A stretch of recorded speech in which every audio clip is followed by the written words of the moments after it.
Hello and welcome back to my channel. I'm Dr. Surya Shaheen and today I will teach you literary terms. These literary terms are very important for your UGC NET examination and also when you try to understand poetry and other literary works. So I start with anaphora. What is anaphora? Anaphora is the repetition of a word or phrase at the beginning of each one of a sequence of sentences, paragraphs, lines of poetry और stanzas. यानी anaphora जो है वह repetition है word का, phrase का। लेकिन यह रिपीटेशन कहाँ होता है? यह बिगिनिंग में होता है, शुरुआत में होता है किसी भी सेंटेंस के, पैराग्राफ के या स्टेंजा के। ये आपको ध्यान में रखने की ज़रूरत है। अनाफोरा में जो रिपीटेशन होता है वह रिपीटेशन किसी भी सेंटेंस के, पैराग्राफ के या स्टेंजा के या किसी भी लाइन्स ऑफ वर्ड्स के स्टार्टिंग में होता है, शुरुआत में होता है। For example, the poet Maya Angelo has used anaphora in her poem Still I Rise, where she writes, "You may shoot me with your words, you may cut me with your eyes, you may kill me with your hatefulness." तो आप इन तीनों sentences में क्या देख रहे हैं? First sentence में you may का यूज हुआ है, फिर उसी का रिपीटेशन सेकेंड सेंटेंस के स्टार्टिंग में फिर रिपीटेशन हुआ है यू मे का, फिर थर्ड सेंटेंस के स्टार्टिंग में यू मे का रिपीटेशन हुआ। तो आप देख रहे हैं इन तीनों सेंटेंसेस के स्टार्टिंग में जो रिपीटेशन है वह यू मे का हुआ। तो ये आपका एग्जाम्पल हो गया अनाफोरा का। क्लियर? नेक्स्ट हम देखते हैं how destiny child use anaphora in survival. इसमें क्या है? You thought that I would be weak without you, but I am stronger. You thought that I would be broke without you, but I am richer. You thought that I would be sad without you. I love harder. इन तीनों sentences में आप क्या देख रहे हो? Repetition किस चीज़ का हो रहा है? कौन से वर्ड्स का? यू थॉट फर्स्ट सेंटेंस में, सेकेंड सेंटेंस में यू थॉट, फिर थर्ड सेंटेंस में यू थॉट। और ये जो रिपीटेशन है कहाँ हुआ है? ये स्टार्टिंग में हो गया हुआ। तो ये आपका हो गया अनाफोरा। नेक्स्ट एग्जाम्पल हम ले सकते हैं टॉमस कैरियो के पोएम से। Thomas Cairo also used in his poem a song, he used anaphora in this poem and he starts this poem, ask me no more where Joe bestows. तो ये ask me know मोर Thomas Cairo ने first stanza में या starting में लिखा ask more, फिर ये second line में नहीं रिपीटेशन करके ये सेकेंड स्टेंजा में या सेकेंड स्टेंजा इनका शुरू होता है फिर आस्क मी नो मोर से, फिर थर्ड स्टेंजा जो है वह स्टार्ट होता है आस्क मी नो मोर से। तो ask me know more first stanza के स्टार्टिंग में, फिर सेकेंड स्टेंजा के स्टार्टिंग में आस्क मी नो मोर, फिर थर्ड स्टेंजा के स्टार्टिंग में आस्क मी नो मोर का रिपीटेशन हुआ। तो यहाँ पर थोड़ा सा आपको कंफ्यूज होने की ज़रूरत नहीं है, क्योंकि यहाँ पर जो है कि दो लगातार सेंटेंसेस में यह रिपीटेशन नहीं होकर यह स्टेंजा के स्टार्टिंग में रिपीटेशन हुआ है। तो मैंने आपको पहले ही बोला कि आपका जो अनाफोरा में रिपीटेशन होता है वह रिपीटेशन किसी सेंटेंस के स्टार्टिंग में हो सकता है, किसी पैराग्राफ के स्टार्टिंग में हो सकता है और किसी स्टेंजा के स्टार्टिंग में हो सकता है। तो आपने इससे पहले दोनों जो एग्जाम्पल्स में उसमें क्या देखा? It was the repetition of the words in the starting of the sentences. एक सेंटेंस के बाद दूसरा सेंटेंस या तीसरे सेंटेंस, तीनों सेंटेंस में रिपीटेशन हो रहा था। लेकिन यहाँ पर स्टेंजा में रिपीटेशन हो रहा है आस्क मी नो मोर में। फर्स्ट स्टेंजा में आस्क मी नो मोर, फिर सेकेंड स्टेंजा में आस्क मी नो मोर का रिपीटेशन हुआ, फिर थर्ड स्टेंजा में आस्क मी नो मोर का रिपीटेशन है। तो ये आपका हो गया एग्जाम्पल अनाफोरा का। सो आपको कंफ्यूज होने की जरूरत नहीं है, right? So now anaphora is clear. Next literary term is apostrophe. What is an apostrophe? An apostrophe is a direct and explicit address either to an absent person or to an abstract or non-human entity. Usually, words are constituted through in the mood of such an address to a listener who is not literally present here to listen. It is sometimes represented by exclamation. यानी कि जो apostrophe है वह क्या है? यह एक direct address है और यह एड्रेस किसको किया जाता है? इसमें यानी किसी भी पर्सन को, किसी भी ऐसे इंसान को जो अब्सेंट हो, यानी जो सुन नहीं रहा हो। पोएट किसी को एड्रेस कर रहा हो अपने पोएम को, लेकिन वो जो लिसनर है वहाँ पर प्रेजेंट नहीं है, या फिर जो राइटर है वह किसी और एब्स्ट्रैक्ट को एड्रेस कर सकता है, या नॉन ह्यूमन एंटिटी को एड्रेस करता है, उसे हम एपोस्ट्रोफी कहते हैं। और एपोस्ट्रोफी कई बार स्टार्ट होता है ओ से या ओ से, जैसे ओ वाइल्ड वेस्ट विंड आपने सुना होगा, स्टार्टिंग शेली कर रहा है, तो वो एपोस्ट्रोफी का एग्जाम्पल हो गया। फिर example ST. Coleridge, for example ST. Coleridge in his lyric recollection of love, it is an apostrophe which is addressed to an absent woman। जो कॉलरिज है अपने पोएम रिकलेक्शन ऑफ लव में वह किसको एड्रेस किया है? अब्सेंट वुमेन को किया है एड्रेस। तो यह एक अपोस्ट्रोफी का एग्जाम्पल हो गया। जैसे Coleridge writes, how vow this woodland wild recesses love surely hath been breathing here and this sweet bed of heath my dear।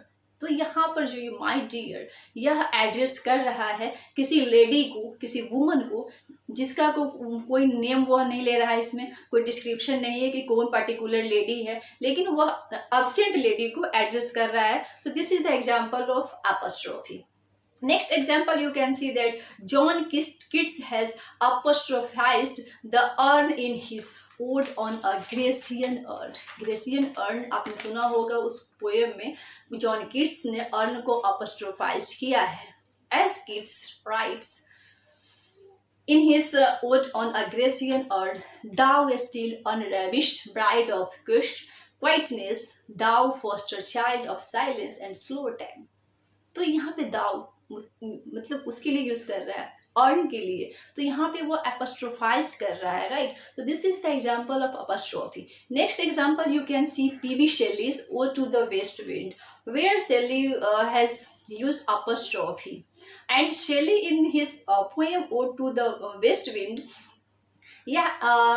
Address इसमें किसको किया जा रहा है, जो कि ऐसी वाइल्ड विंड को किया जा रहा है जो कि अब्सेंट है और इन एनिमेट एंटिटी है, नॉन ह्यूमन थिंग है, right. So he begins this poem by addressing the west wind, O wild west wind.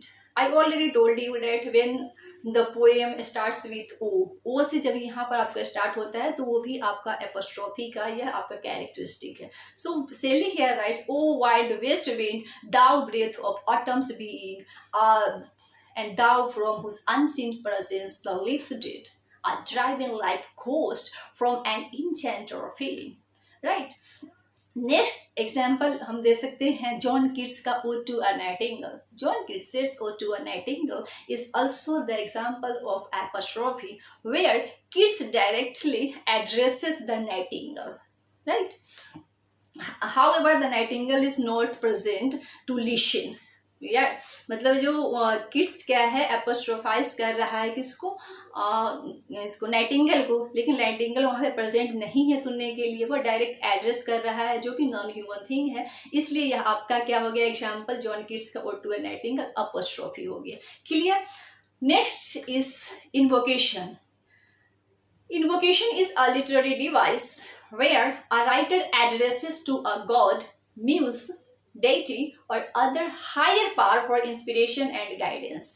यानी इन्वोकेशन क्या है, यह एक ऐसी लिटरेरी डिवाइस है जिसमें कि राइटर एड्रेस करता है, किसको करता है, गॉड को करता है, म्यूज को, डेटी को, और कोई हायर पावर को करता है इंस्पिरेशन, सपोर्ट और गाइडेंस के लिए. लेकिन हम एपोस्ट्रोफी में क्या देखे थे, उसमें एड्रेस किसको किया गया था, किसी एब्सेंट पर्सन को, एब्स्ट्रैक्ट को या नॉन ह्यूमन एंटिटी को किया गया था. लेकिन इन्वोकेशन आपका डिफरेंट है एपोस्ट्रोफी से, इसलिए आपको इन्वोकेशन और एपोस्ट्रोफी में कंफ्यूज होने की जरूरत नहीं है. इन्वोकेशन क्या है, इन्वोकेशन एक ऐसी लिटरेरी डिवाइस है जिसमें राइटर क्या करता है, एड्रेस करता है, गॉड को एड्रेस करता है, म्यूज को करता है, डेटी को करता है और किसी अदर हायर पावर को करता है इंस्पिरेशन और गाइडेंस के लिए. जबकि एपोस्ट्रोफी में किसका एड्रेस था, उसमें राइटर किसको करता था, उसमें नॉन ह्यूमन एंटिटी को या एब्सेंट पर्सन को या एब्स्ट्रैक्ट को करता था. तो हम यहाँ इन्वोकेशन को देख रहे हैं। इन्वोकेशन का हम एग्जाम्पल देख सकते हैं कि John Milton invokes divine guidance at the opening of his epic poem paradise lost book 1, where he writes of man's first disobedience and the fruit of that forbidden truth whose mortal test brought death into the world. And then he writes, sing heavenly muse. So he used sing heavenly muse. Here he invokes divine guidance, right? Then he also writes in the same book that, and chiefly thou, O Spirit, that dost prefer. He writes here, and chiefly thou, O Spirit. So here he also invokes divine guidance. So this is the example of invocation. Next example of invocation, you can see that Byron also, Lord Byron, the poet, romantic poet, he also used invocation in his third canto of Don Juan.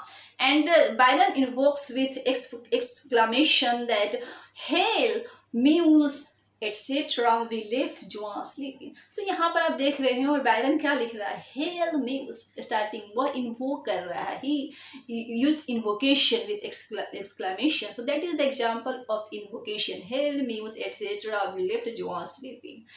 Clear invocation. Next is paralipsis.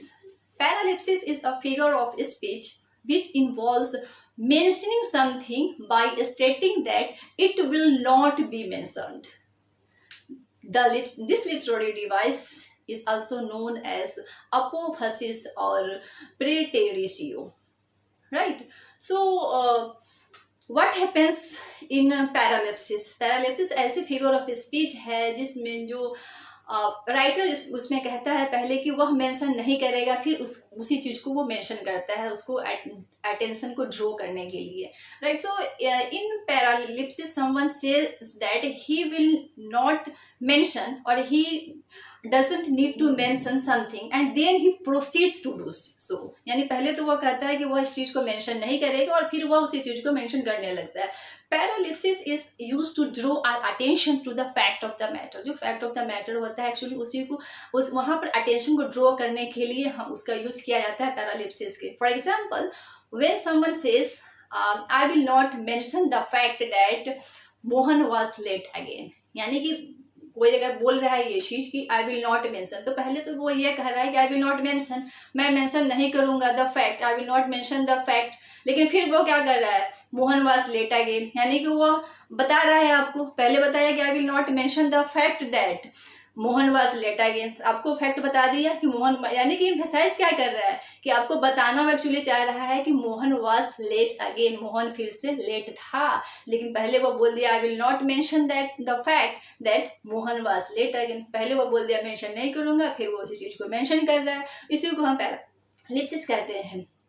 पैरालिप्सिस का अब best example आपको public अकेजन्स या programmes में देखने को मिलता है, जहाँ एंकर या इंट्रोड्यूसर किसी स्पीकर को इंट्रोड्यूस करने से पहले वह कहता है कि अभी जो स्पीकर स्टेज पे आने वाले हैं वो इतने वेल नोन हैं, फेमस है कि उनके इंट्रोडक्शन की ज़रूरत ही नहीं है, वो किसी परिचय का मोहताज ही नहीं है. फिर एक लेंदी इंट्रोडक्शन उसके बारे में वो देना शुरू कर देता है इंट्रोड्यूसर, राइट? सो ये आपको पैरालिप्सिस हो गया है. कई बार आप क्या देखते हैं प्रोग्राम में, इंट्रोड्यूसर क्या बोलता है, the speaker he is going to call on the stage doesn't need any introduction. उसके बाद वो क्या करता है, अगर वो प्रोफेसर है कोई वेल नोन तो वो बोलने लगता है कि he is this, he is that, वो इतने बड़े फेमस राइटर हैं, इतने बड़े फेमस प्रोफेसर हैं, वो ये हैं वो हैं, मतलब एक लंबा उसके बारे में इंट्रोडक्शन देना शुरू कर देता है. पहले तो बोला the speaker he is going to call on the stage doesn't need any introduction, और फिर लंबा इंट्रोडक्शन अब उसके बारे में वो दे रहा है आपको.